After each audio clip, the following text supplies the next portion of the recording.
Jumpa lagi di 100% dari nol. Kita hari ini mau share tokoh-tokoh Perang Dunia II, nggak politik dulu, oke? Jadi gini, sejak penciptaan bumi dan kedatangan manusia pertama Nabi Adam, konflik dan pertentangan di antara mereka telah menjadi bagian dari sejarah manusia. Sifat manusia yang kompleks, baik dan buruk, telah memunculkan konflik antar individu, kelompok, suku, dan bahkan negara. Motivasi di balik konflik ini seringkali terkait dengan kepentingan dan keegoisan, menyebabkan penderitaan dan bahkan perang. Salah satu perang yang paling merusak di sejarah adalah Perang Dunia II, yang terjadi antara 1939 hingga 1945. Diperkirakan 62 juta jiwa menjadi korban, membuatnya menjadi konflik paling mematikan dalam sejarah manusia. Pada fase awal perang, 3 pemimpin yang mencuat sebagai pelopor utama adalah Adolf Hitler dari Jerman, Benito Mussolini dari Italia, dan Kaisar Hirohito dari Jepang.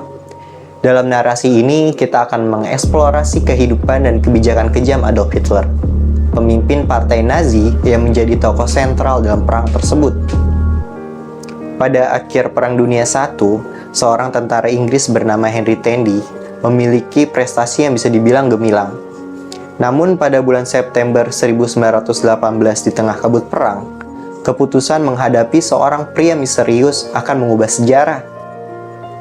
Kisah ini akan kita telusuri membawa kita ke akhir September 1918 di mana langit mendung mencerminkan ketegangan dan kesulitan perang. Pada saat itu, Henry melihat bayangan mendekat, sebuah gambar yang terdistraksi oleh kabut perang. Tanpa ragu, senjata Henry langsung diarahkan ke arah bayangan tersebut. Meskipun suara tembakan peringatan menggema di tengah hiruk-pikuk perang, bayangan itu terus mendekat.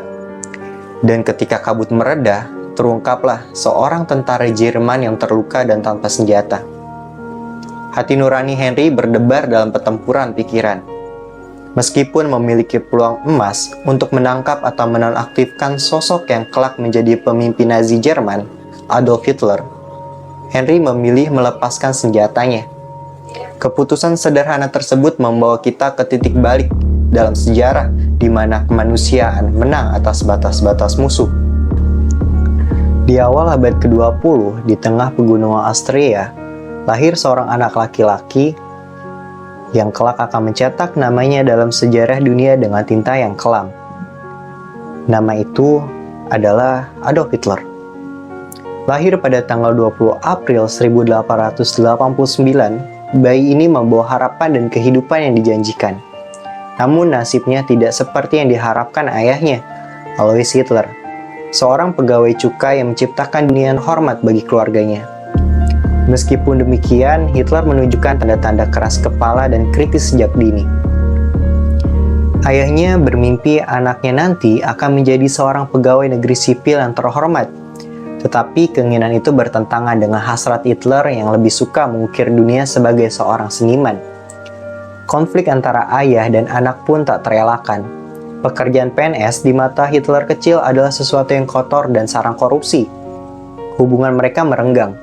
Dan sifat keras kepala Hitler makin terlihat saat ia menentang aturan di sekolah. Meskipun diakui sebagai jenius oleh guru-gurunya, ia menolak patuh pada aturan, bahkan hingga ujian kelulusannya yang berujung pada ketidaklulusannya dari SMA. Namun di balik kepribadiannya yang kontroversial, tersembunyi kejelian dan ketajaman yang menandakan potensi yang belum terungkap sepenuhnya. Kini mari kita telusuri jejak perjalanan hidup seorang anak laki-laki yang menolak takdirnya dan menggenggam kuasa yang kelak akan menciptakan bayang-bayang di seluruh dunia. Tahun 1903 setelah kematian ayahnya, Adolf Hitler mulai perjalanan kelamnya menuju impian sebagai seniman di kota Wina. Namun takdir bermain tak adil. Temannya diterima di sekolah musik sementara Hitler ditolak, dianggap tak berbakat di bidang seni. Keputusan untuk tidak mendengarkan kata-kata ayahnya dan gurunya membuatnya terlempar ke jurang keputusasaan. Di tahun 1908 ibunya meninggal dan depresi menghantui Hitler. Kota Wina terkenal dengan ketidaksetujuannya kepada penduduk Yahudi. Hitler terombang-ambing dalam kesedihannya menyaksikan prasangka dan kekerasan terhadap Yahudi. Pandangan ini memicu rasa benci dan kesal. Baginya Yahudi menjadi akar dari segala penderitaannya. Sambil melukis kartu pos di depan tempat penampungan untuk mendapatkan makanan, Hitler mengalami traumatisasi dan menyalahkan kaum Yahudi. Khususnya dosen yang menolaknya di sekolah seni adalah Yahudi. Kehidupannya terasa sengsara. Namun pada 1910, warisan dari bibinya membuka pintu baru. Dengan modal itu, hidupnya mulai membaik. Pada 1913, Hitler pindah ke Munchen, Jerman. Di sana lukisannya dihargai tinggi. Penghasilannya bahkan melebihi pegawai bank saat itu. Cinta dan apresiasi terhadap Jerman tumbuh dalam dirinya. Dia merasa lebih diterima dan dihargai oleh orang Jerman. Nasionalisme pun mekar. Tanpa latar belakang militer, Hitler mendaftarkan diri di Perang Dunia I dengan tekad untuk melayani negara Jerman yang baru ditemuinya.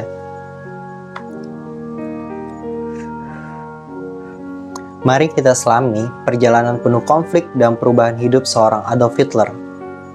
Dari seniman yang ditolak hingga menjadi salah satu tokoh paling kontroversial dalam sejarah dunia. Di garis depan medan perang, sebagai seorang prajurit, Hitler tidak hanya bertugas sebagai kurir barang dan informasi, tetapi juga membuktikan keberaniannya tanpa mengeluh. Bahkan saat terluka, ia menolak diobati karena merasa diperlukan oleh teman-temannya di medan perang. Kehormatan yang langka bagi seorang prajurit, Hitler berhasil meraih penghargaan tertinggi dari Jerman, sebuah pencapaian yang memperkuat rasa nasionalismenya. Namun keberhasilan tersebut tidak bisa menutupi kenyataan pahit setelah Jerman kalah dalam Perang Dunia I. Pasukan sekutu Amerika, Inggris, dan lainnya mengakibatkan kekalahan Jerman, membawa negara itu ke dalam masa-masa sulit dengan krisis ekonomi dan kelaparan. Pada waktu yang sama, Jerman disusupi oleh fitnah dan propaganda komunis. Beberapa kelompok komunis menyebarkan isu bahwa Jerman kalah bukan karena serangan musuh, melainkan karena adanya pengkhianat. Propaganda ini berhasil meresahkan masyarakat, terutama ketika pada Juni dan Juli 1919. Kemudian pemerintah Jerman membuka gerakan untuk memberi suara kepada rakyat. Adolf Hitler, dengan kemampuannya sebagai orator dan pembicara yang ulung, mulai menarik perhatian masyarakat dan pemerintah. Namun nasib berubah ketika ia menuduh kaum Yahudi sebagai pengkhianat.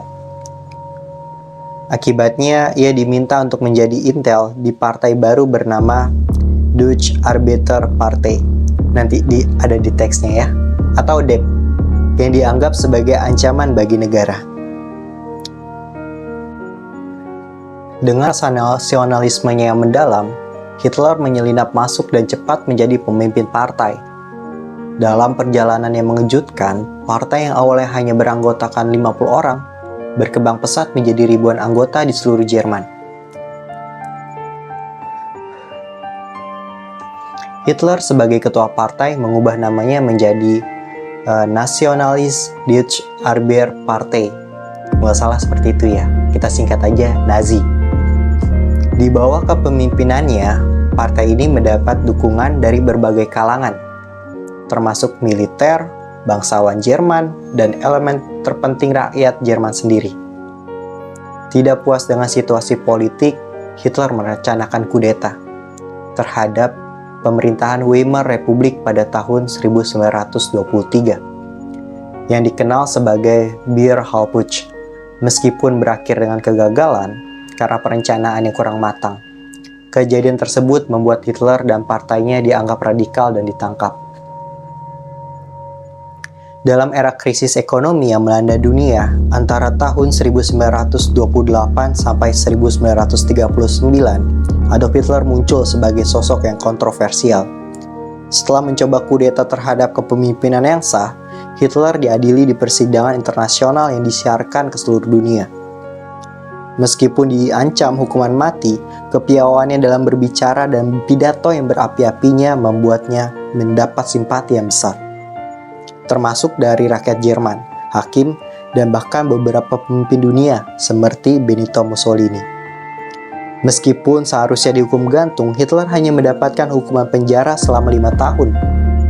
Bahkan dibebaskan dalam waktu kurang dari 5 tahun. Selama di penjara, ia menulis buku propaganda berjudul Mein Kampf yang berisi visi dan misinya serta rancangan matang untuk mengatur politik. Buku ini memberikan bekal kuat bagi Hitler untuk mengambil kembali simpati masyarakat dan pendukungnya. Pada periode 1928 sampai 1939, dunia dilanda krisis ekonomi yang hebat. Hitler cerdik menggunakan kesempatan ini untuk berkampanye. Beda dengan calon pemimpin pada umumnya yang banyak membahas kebijakan ekonomi, subsidi, dan sejenisnya. Hitler memilih pendekatan langsung ke hati rakyat. Ia berbicara tentang cara membawa Jerman kembali ke masa jayanya, membangkitkan semangat masyarakat dan mendapatkan dukungan untuk keputusannya itu. Pada pemilu 1930, Nazi mendapat suara terbanyak kedua, dan pada 1932 mereka menjadi partai terbesar di parlemen Jerman. Adolf Hitler dan Nazi menjadi kekuatan yang disegani, kuat dan besar di Jerman. Politikus konservatif awalnya mengkhawatirkan kebangkitan aliran komunisme yang dibawa oleh Hitler, namun mereka merasa bisa mengendalikannya. Akhirnya pada 1933, Presiden Jerman Paul von Hindenburg terpaksa mengangkat Hitler sebagai kanselir atau Perdana Menteri Jerman, keputusan yang kemudian dianggap sebagai kesalahan besar. Pada awal 1934 setelah dilantik sebagai Führer, Adolf Hitler langsung mengumumkan supremasi penuh partai Nazi di Jerman. Kematian Paul von Hindenburg pada 2 Agustus 1934 membuka pintu bagi Hitler untuk menggabungkan jabatan presiden dan kanselir, memberinya gelar resmi sebagai Führer atau pemimpin mutlak Jerman. Dengan dukungan luar biasa dari rakyat Jerman, Hitler melancarkan referendum untuk mengesahkan penggabungan jabatan tersebut.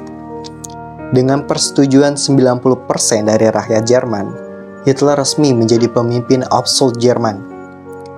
Namun ambisinya tidak berhenti di situ. Dengan langkah yang ambisius, Hitler memimpin Jerman untuk meraih kejayaannya kembali. Dengan menyerang Eropa Timur dan Rusia, puncak kebrutalan terjadi pada 1 September 1939 ketika Jerman menyerbu Polandia, memicu Perang Dunia II yang mengakibatkan korban sekitar 60 juta jiwa, termasuk 8 juta orang Jerman sendiri.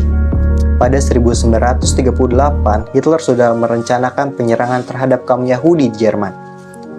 Mereka menjadi sasaran kebijakan diskriminatif yang sangat kejam. Harta mereka dirampas, wanita-wanita mereka, tempat tinggal mereka dibakar, dan hak-hak mereka sebagai warga Jerman dicabut. Pernikahan antara warga Jerman dan orang Yahudi dilarang keras. Dari tahun 1941 hingga 1945, Jerman membangun kamp-kamp konsentrasi yang mengerikan, tempat di mana Holocaust terjadi. Kaum Yahudi disiksa dan dibunuh dengan berbagai macam cara yang sadis, termasuk pembakaran, gas beracun, dan perlakuan mengerikan sebagai kelinci percobaan. Adolf Hitler, pemimpin Nazi yang kejam, mencatat namanya sebagai salah satu sosok paling jahat dalam sejarah manusia modern.